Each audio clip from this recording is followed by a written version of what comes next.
Here we go again. This is hashtag Skip Rides the Troller Coaster number 3. I'm about to answer questions from you and you and you. Provocative questions, maybe even personal questions I don't get the opportunity to answer in the debate format that is daily Undisputed on Fox Sports 1, 9:30 to noon Eastern Time. Let's get to the provocative and personal questions. First question. Matt from Palm Beach, Florida, one of my favorite places in the world, asks, another Q&A? I thought you'd be hiding from us all summer after number 2 shattered your NBA world. Matt, number 1, I do not hide. I've never hidden, and I will never hide from you or anybody else. Number 2 shattered my NBA world back in 2017. Not this past season, we're going back 2 seasons ago, 2017-18, when he was a member of my San Antonio Spurs, and he quit his way out of town. I will never be able to get past that.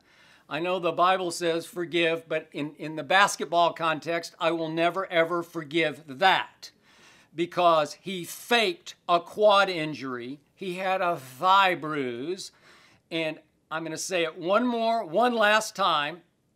I actually spoke to a doctor who examined him early that season in San Antonio, who told me, I can't find anything wrong with him. I think it's all in his head.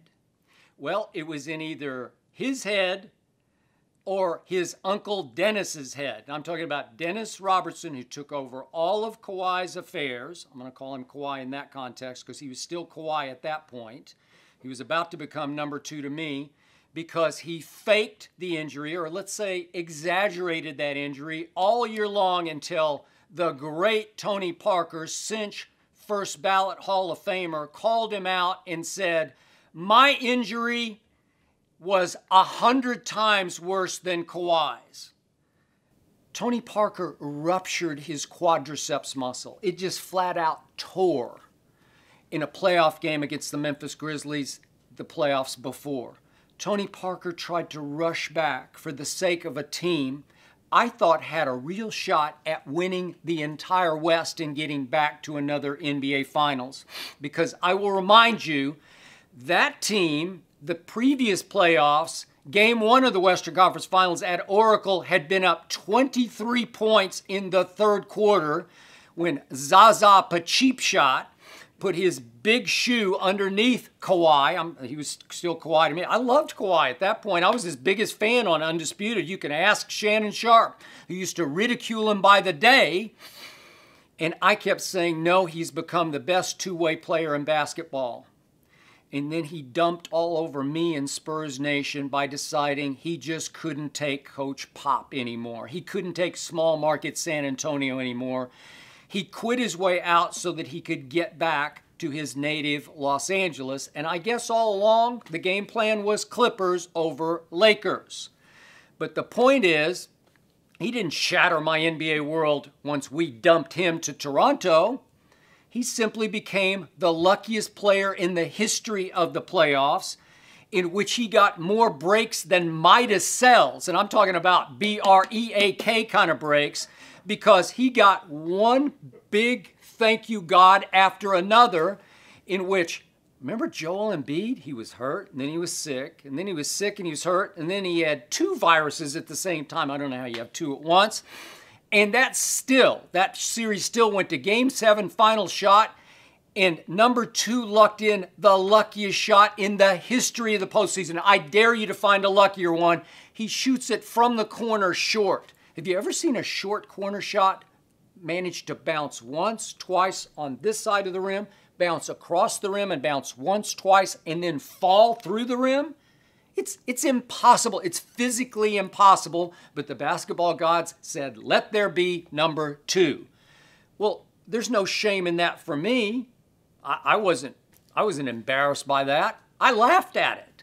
And then he got one break after another in the NBA Finals because Clay pulled his hamstring, And then Kevin Durant was obviously out until he had the incredible first couple of minutes of that game, and then he ruptures his Achilles tendon? Are you kidding me? And then Klay wrecks his knee when it looked like either Kevin or Klay was about to take over and become the MVP. There's no shame in that. There's no reason to hide from that. He just got lucky. He was on the roll of his life, he and Uncle Dennis. And speaking of rolls, I just got back last week from vacation in Las Vegas, and I was at the Manny Pacquiao fight, and who rolled up on me? A guy who says, "Hey, I'm the uncle." I look up, it's this tall, distinguished man, nattily dressed to the nines, three-piece suit, tie, Manny Pacquiao fight. I'm thinking, who is this guy? I was impressed. I'm the uncle. Uncle who? Uncle Dennis. You're Uncle Dennis. And all of a sudden my wife Ernestine is chugging over here saying, "Kawhi's down there. Kawhi's right there." She loves Kawhi. She will not call him number 2. But I will till death do we part.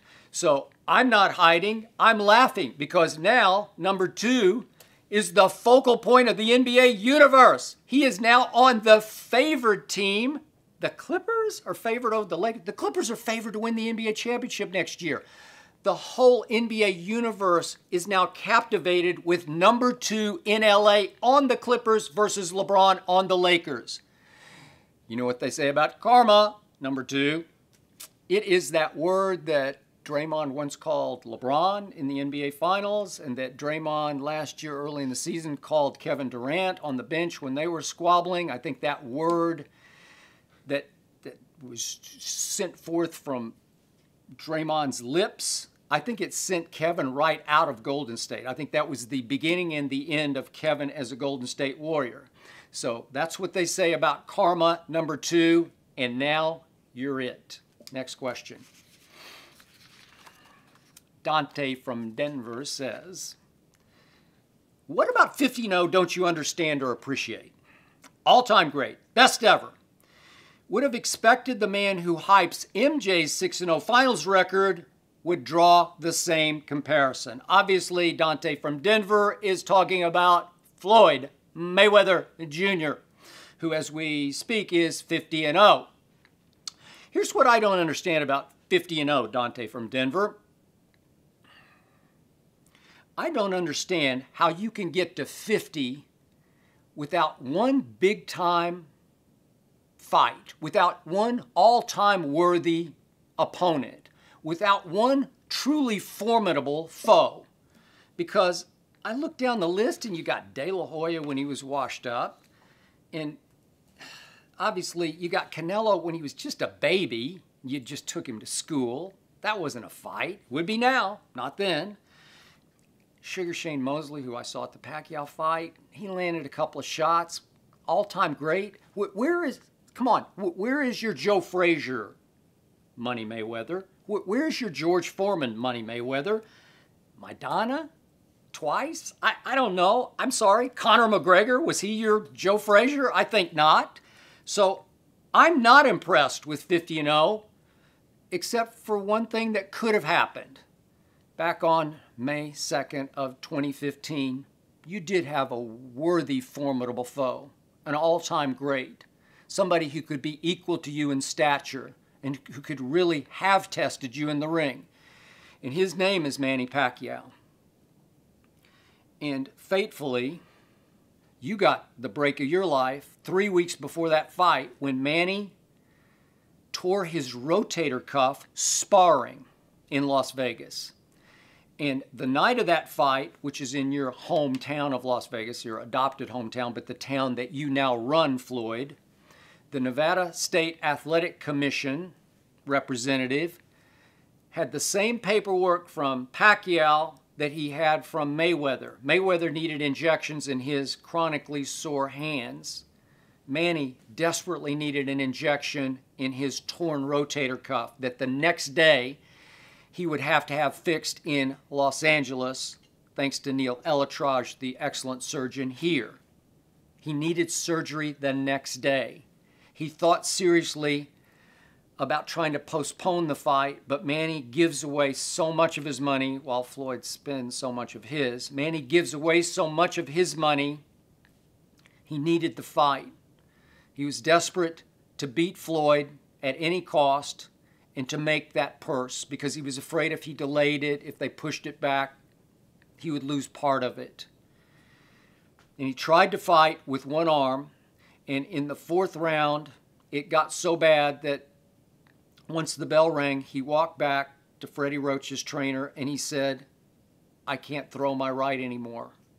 He was a one-armed man, and Floyd is now gloating on social media, Instagram, about how he took Manny to school back in 2015. Baloney, Floyd. It should have been the fight that you could have won impressively, but you wouldn't have. You would have been, whatever the math would be, you could have been 48-1, and then it would have turned into 48-2 because you would have had a rematch with Manny and he would have beaten you twice, because I thought he beat you that night. I thought he beat you by the rules of the boxing road that I was taught as a young boxing writer way back in my days at the LA Times when I covered Ali fights for the LA Times. I was taught that the aggressor always wins the round. Floyd ran and pot-shotted and ran and pot-shotted for 12 rounds against a one-armed Manny Pacquiao. Now he's bragging about that. He's gloating about that. And he gets away with it because the Las Vegas judges love him and protect him. They need the cash that he pours into by the millions, the Las Vegas economy. Floyd owns those judges. He owns the commissioners.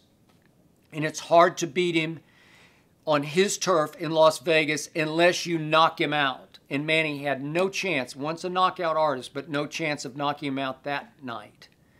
I so want these two to fight again, and I hate it that one is 40, Manny is 40, and that Floyd's now 42, and I wish it could have happened when they were 25 and 27, but it didn't. Floyd, I dare you to get your ass kicked by Manny Pacquiao now, because you would. Manny, the other night, against Keith Thurman, looked as fit and as quick and as explosive and just as pure sharp as I have seen him since pre-Floyd fight. He's healthy now. He's desperate for more paydays, but he's mostly desperate to put Floyd Mayweather in his place, to put him down, because he knows in Las Vegas, where this bout probably would happen, he would have to put him down, and he would. I'll leave you with this, Dante from Denver. Talked to a boxing insider who really knows the ropes the other night, and he said that Floyd's spend rate probably will necessitate that he takes a fight he does not want. He wants no part of Manny now. But Floyd, whose nickname is Money, he spends his money. He needs his money. And I'm so hoping that his greed will lure him back into getting his ass kicked by Manny Pacquiao. Next question. Isaiah, Shreveport, Louisiana. Is the GQ cover story on OBJ ultimately going to be how we remember him? 0 playoff wins compared to numerous covers of major magazines. Isaiah, your question is my answer. Yes. Odell is a cover star. He's not a football star. He's an IG star. He dominates the NFL in IG followers. He's 13-ish million. Tom Brady's second with 6-ish million. And he looks great in all the shots that were in GQ. He's made for that. I like Odell personally. I think he has a good heart, but he has a skewed mind. He's lost all perspective on himself and his game that he plays. He's gone over the edge into egomania. And because of that, I don't love his chances with the Cleveland Browns. I love me some Baker Mayfield, but I don't love how Odell will try to fit out there, as he calls it, in Cleveland. He's not in Manhattan anymore, and he's become the new TO, which I used to say stood for Team Obliterator. Odell is now the NFL equivalent of Russell Westbrook in that it's all about his stats versus the dubs. It's all about starring instead of winning. His priorities are all completely out of whack. And it makes Odell a little whack. And my friend Mark Anthony Green did the interview and wrote the piece in GQ, and we were able to preview it last Monday on Undisputed. And I loved reading the piece. I just didn't love what I read in the piece.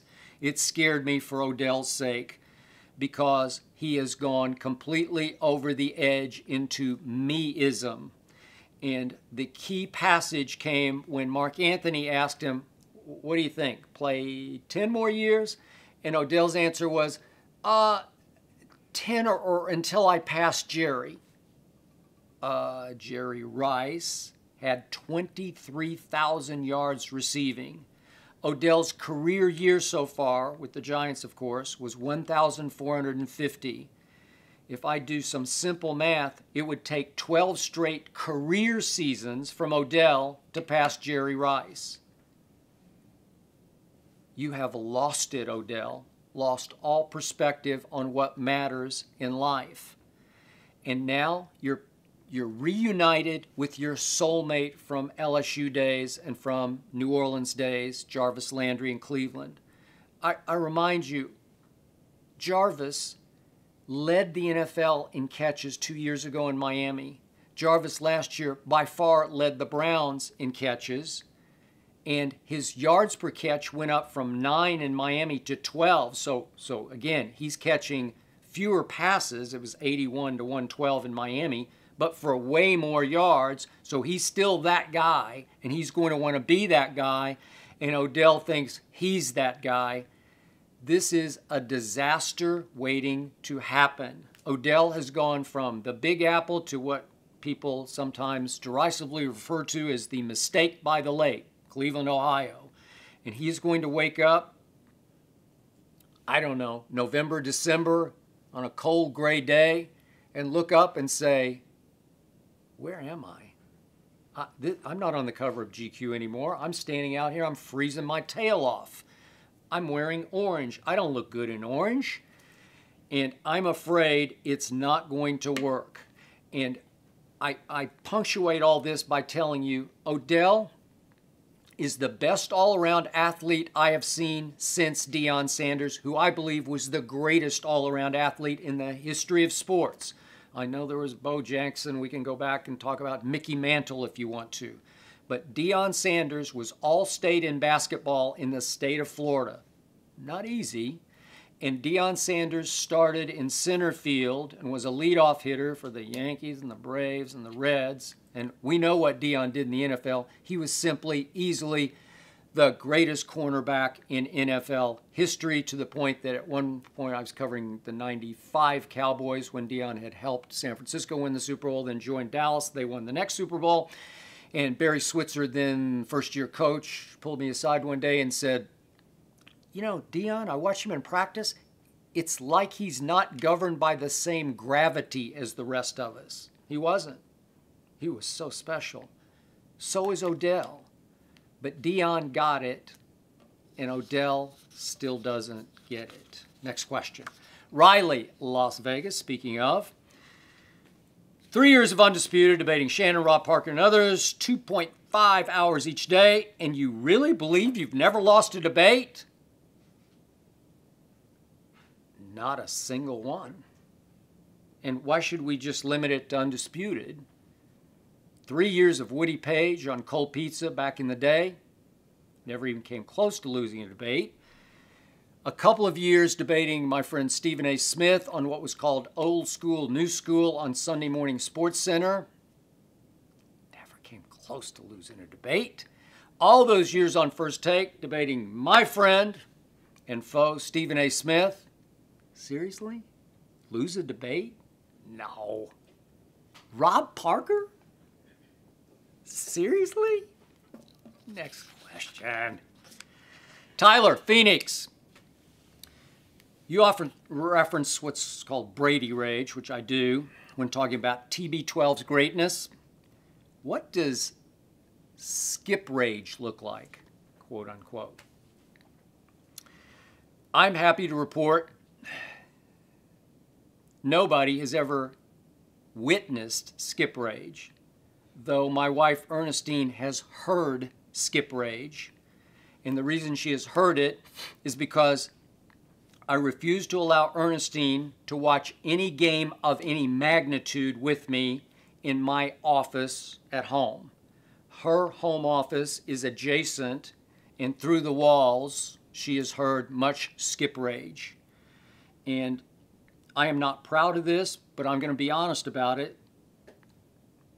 I occasionally lose it, especially during Cowboy games.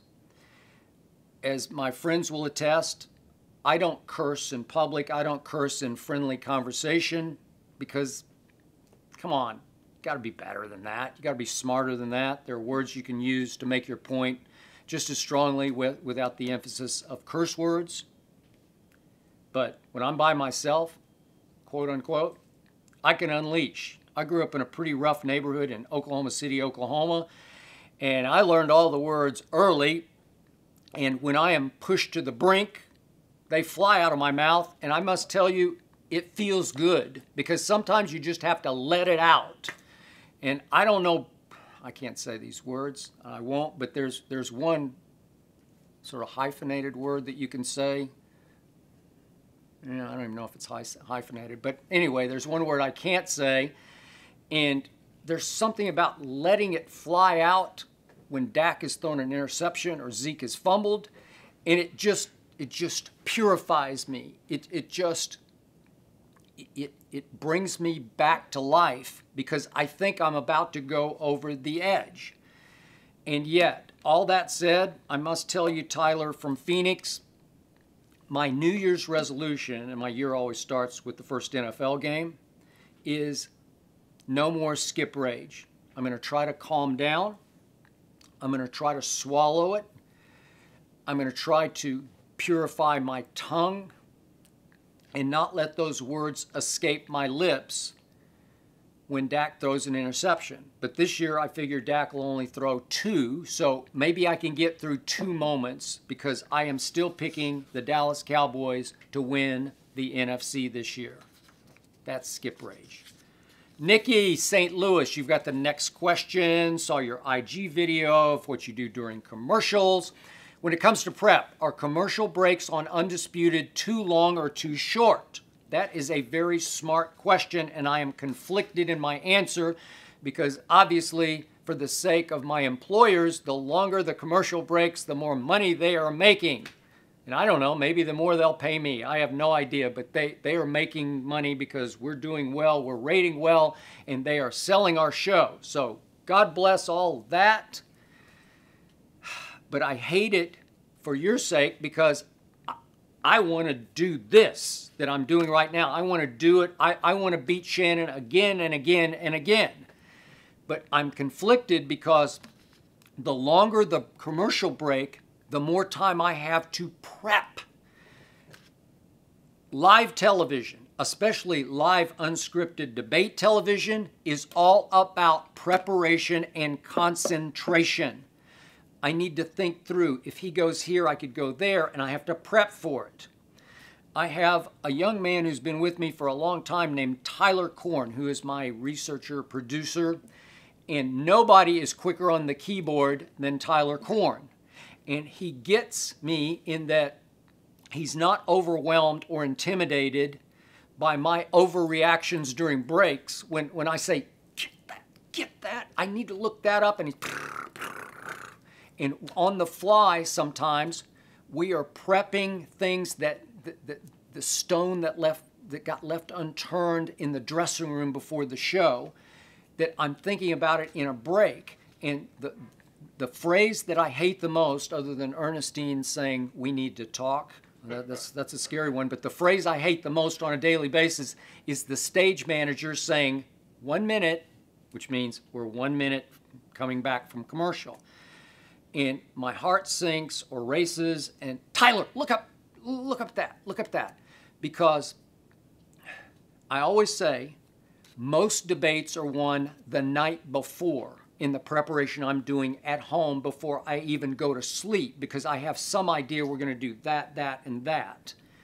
But some debates, some crucial debates, are actually won during the break. So would I like the break to be a little longer? Sure. Shayna from Austin, Texas, and I hope I'm pronouncing your name correctly. S-H-A-I-N-A. Shayna. I'm going to go with Shayna. What Hollywood actor would you want to portray you in your biopic?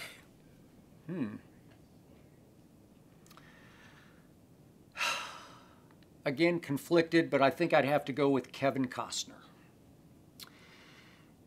I must admit, I wasn't the biggest Costner fan early in his career because I thought he always came off as a little too soft.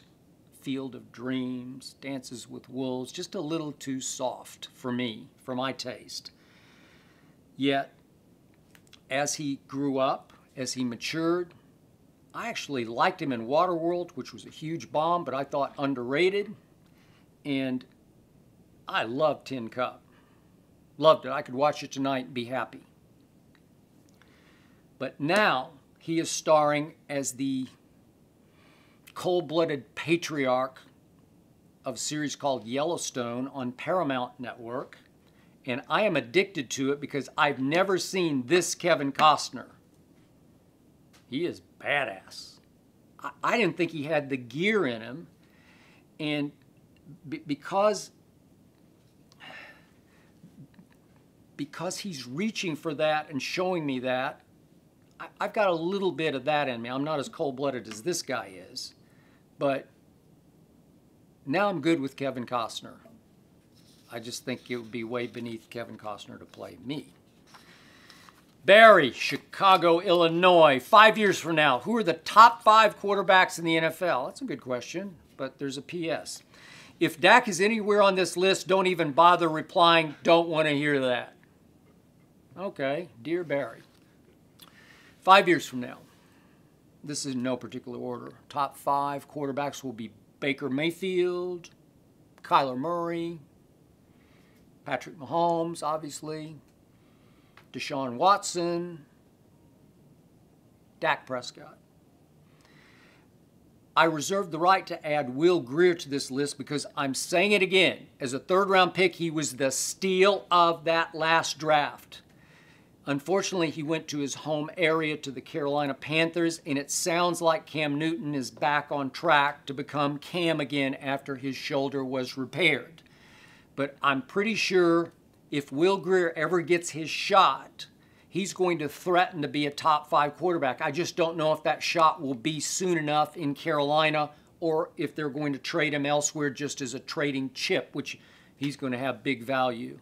He lit it up last year. He's a mature kid, and he was the second best quarterback in that draft to Kyler Murray. I didn't mention Jimmy G. If he can stay healthy, which he has not shown capability of staying healthy, he's obviously got a shot at being top 5.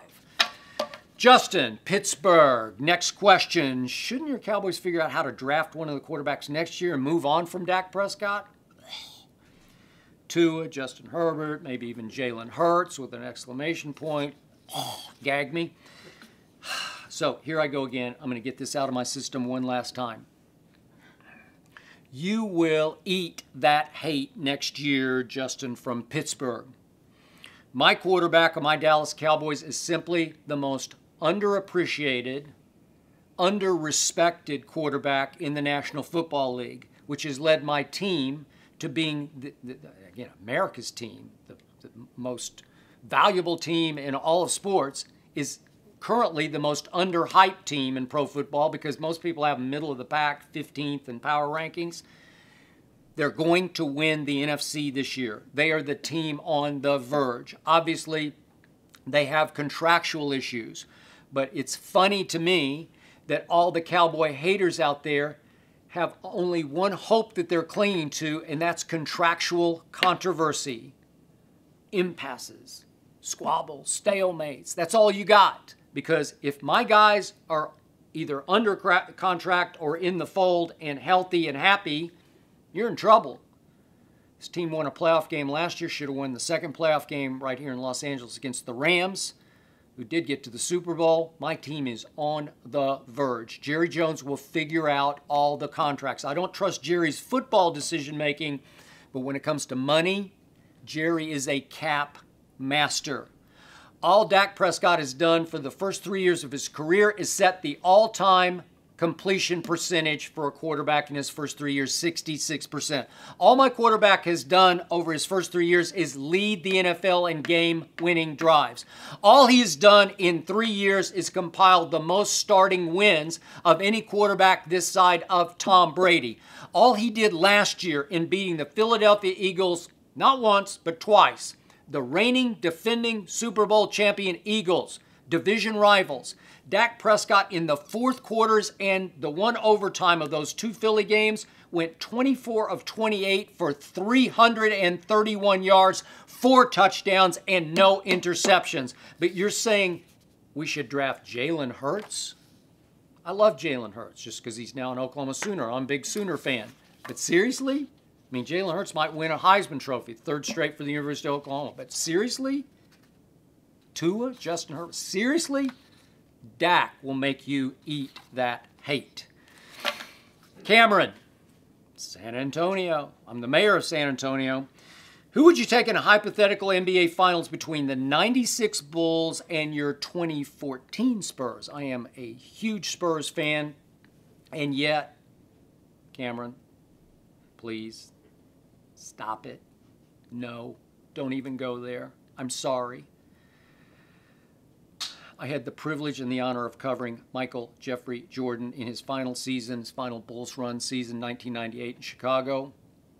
There's never been a force like Michael Jordan. I would never bet against him, against any team, anywhere, anytime. He could play them 1-on-5 and I'd still have my money on the real 23. He was as cold-blooded an NBA basketball killer as there ever was. And as much as I love that Spurs team because it annihilated and humiliated LeBron James' Miami Heat team by a record finals margin, as much as I love that, as much as I loved Duncan, Ginobili, and Parker, and in that finals, Duncan led in rebounding, Ginobili led in plus-minus, Tony Parker led in scoring, as much as I love that team, and by the way, number 2, I don't know how he won the MVP of that finals. I don't know how he did. He stole the MVP because any one of the other 3 should have got it. But the point is, as much as I love that team's depth and its three-point shooting, which was off the charts, no chance against the real 23. Randall, Riverside, California. That's the home of number 2. I've been debating with my friends who you would take, and we're not sure about this.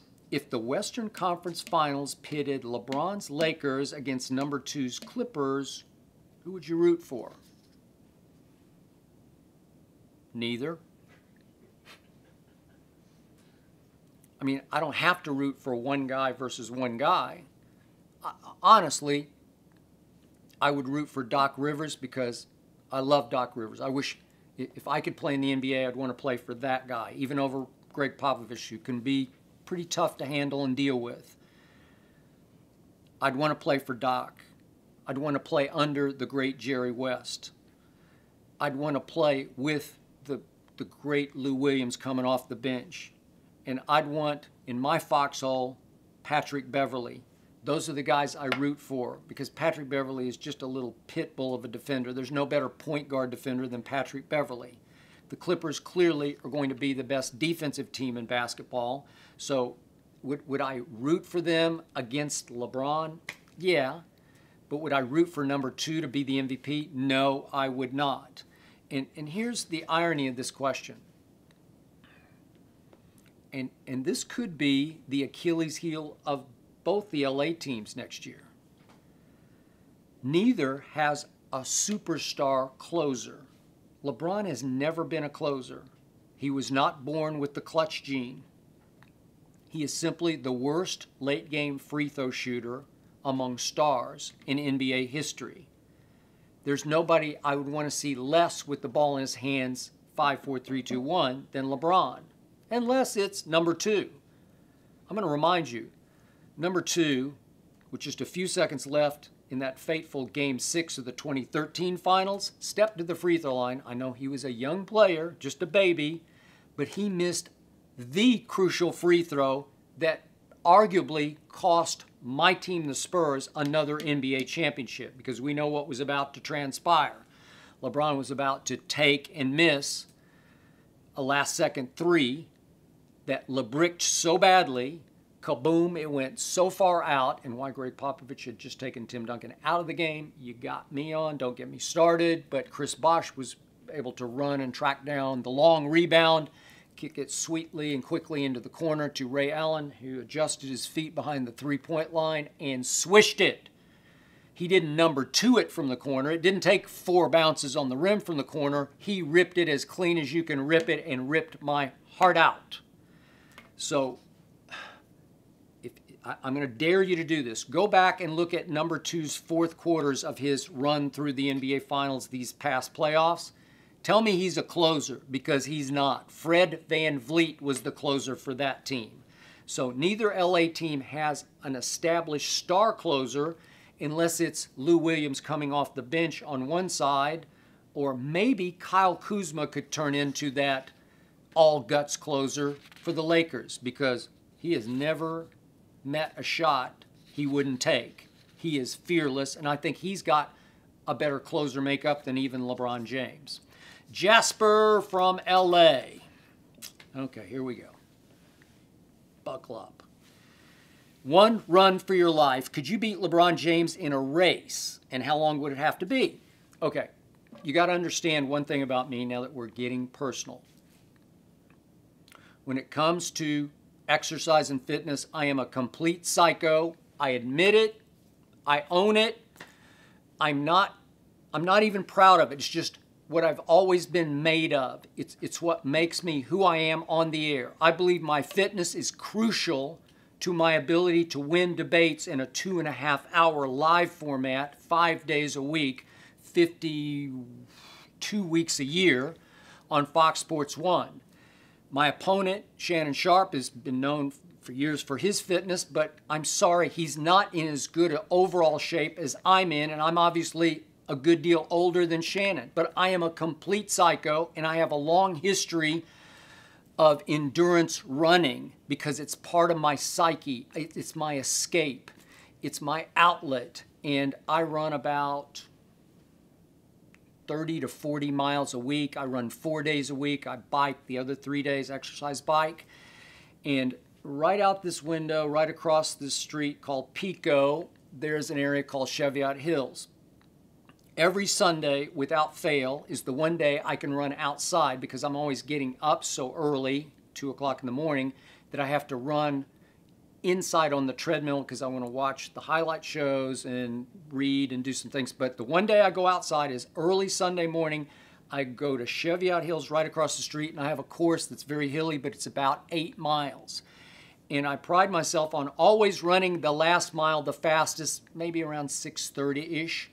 Once upon a time, and this was a good while ago, my best marathon time was 2 hours, 47 minutes, and 10 seconds, which is about a 6:22 clip per mile. And my best 10K time was 35 minutes and 15 seconds, which is about a 5-minute and 15-second clip. Now, that was a long time ago, but I can move it along pretty well. I ask you, this is not a fair fight. Is LeBron much younger? Yes. Is he a much greater athlete? It's a joke to even ask this question. But I ask you, what's the farthest LeBron James has ever run straight forward without stopping? Seriously, I ask you. Remember, basketball, start, stop, start, stop, start, stop, where you can rest. LeBron now really rests on defense, but you get a little bit of a blow, and it's anaerobic. It's not long aerobic. It's quick bursts. And again, I still play a lot of basketball, and I get winded in basketball. I'm not in great basketball shape, but I am in great running shape. I ask you, has LeBron ever run? Has he run a half mile? He made a commercial once upon a time for Nike in which he was leading a pack of runners, but I couldn't tell how far they were going. It looked like they'd been going a while, but they probably had gone like 100 yards. I don't know, because I don't expect him to run outside. When would he ever go outside and run? Not a fair fight. So if I said, LeBron, come and race me on my 8-mile course on Sunday, could I beat him by 1 mile, 2 miles? Well, how far would he want to run before he'd say, this is absurd. I'm not going to do this. I weigh, it's summertime now. I usually lose a few pounds in the summer because it's hotter here in LA. We do have a winter here in LA though, and it's a great running place. But I'm probably 165 now. Sometimes I'm up to 168 or 70. But LeBron weighs what, 250? It's physics. It's like picking up weight and trying to carry it when you're 250 pounds and you try to run 8 miles. It is hard. When I ran my one great marathon out of the 9 that I ran, I weighed 148, and I felt like I was Yogi Berra, you know, like I was some big fat guy at the starting line, because I'd look down at these skinny waifs because they would weigh 115, and I can't compete with that because you're carrying so much less weight than I am for so far. But my point is, I don't know, could I beat LeBron at 3 miles? Probably. 2 miles? I don't know, maybe he'd shock me and just reach down for something just because he's one of the greatest athletes ever and pull it out. But I'll tell you what, seriously, LeBron, if you're watching, you name the time, the place, I'll be there with my running shoes on. Let's go. I'm ready. Next question. David from Baltimore, Maryland. Ah, this is interesting. Who arrives to the Undisputed studio first? Are you really already in your seat waiting for Shannon to start the show just like the commercial shows? Now, I love that commercial. If you saw it last year, we began to run it during football season. It captures the essence of Undisputed. The spirit of Undisputed. Better come prepared. And at the end, obviously, Shannon walks into the studio and turns on the lights, and I'm already up at the debate desk waving him on. Okay, even though that's an accurate portrayal of the spirit, it's not quite the truth. Here's the truth. Shannon usually arrives on set about 2 minutes before me, which is about 5 minutes before showtime. Why is he ahead of me? Because I always push it to the edge in my dressing room prepping, trying to look up the one last stat or fact to nail it down for the last debate of the show. And I'm one of those people who was born pushing time, where I need to push it because I need the challenge of barely making it to every meeting and every appointment. And this is the ultimate appointment in my day. So what happens, as we've also posted on Instagram, I literally run from my dressing room every single day. I run down a long hall on the first floor, up one flight of stairs, around the corner and around a bend, and into the studio. I run all the way to a desk on the far side of the studio, at which I leave my bag and some of my notes and my drinks and whatever I need.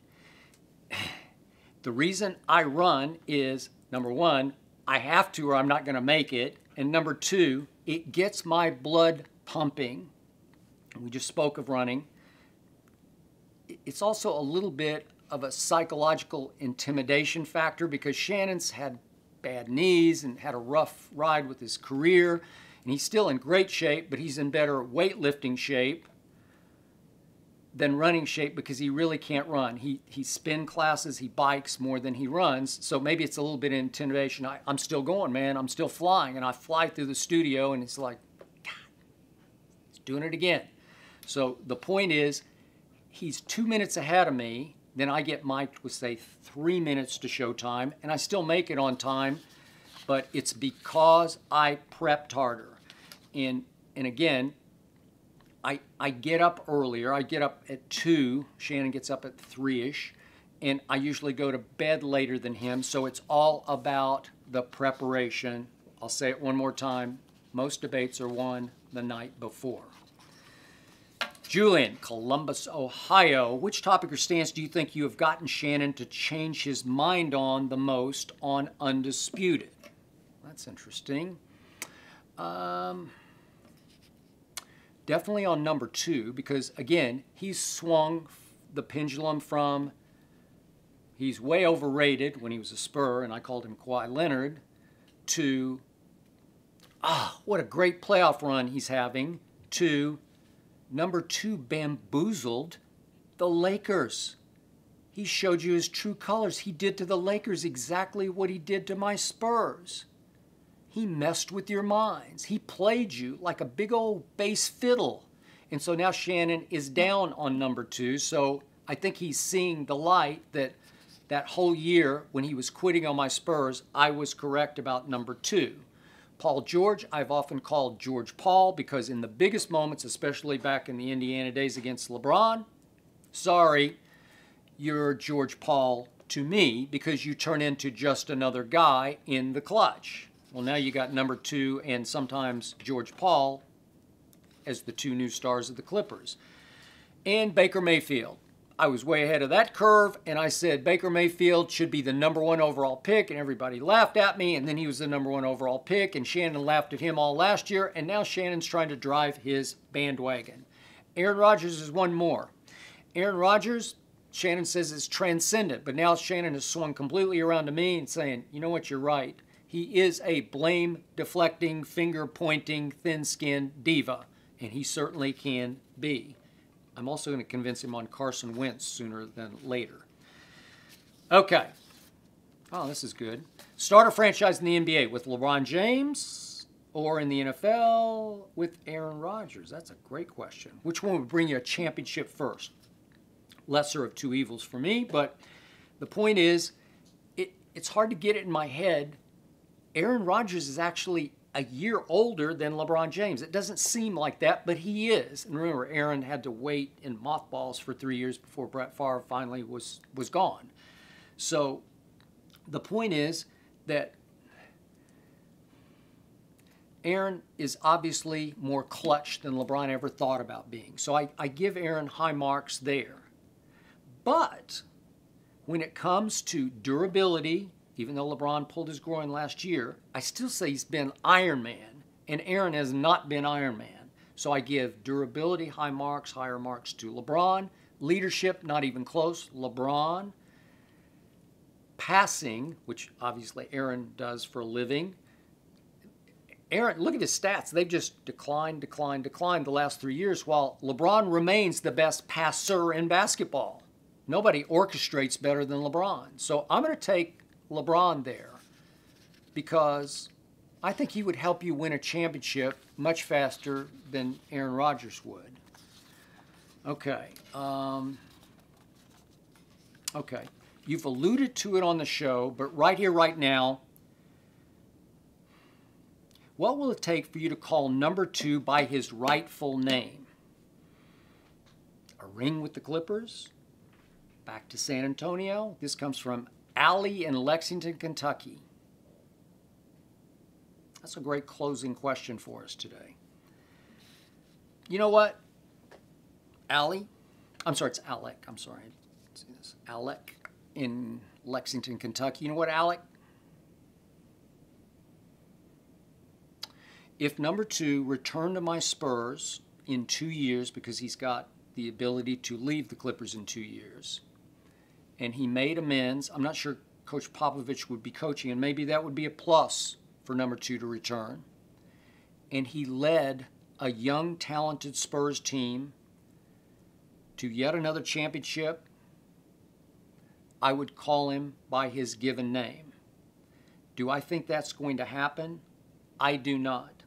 I believe that the bridge has been burned to the ground between number 2 and the Spurs hierarchy, led by the best GM in basketball, R.C. Buford. I believe that R.C. would laugh if number 2 called in 2 years and said, please bring me back. And you know what? I would be fine with not bringing him back. Thank you for watching. This is, again, hashtag Skip Rides the Troller Coaster number 3. But you and I can talk again. You can see me again on Undisputed every Monday through Friday, 9:30 to noon Eastern on Fox Sports 1.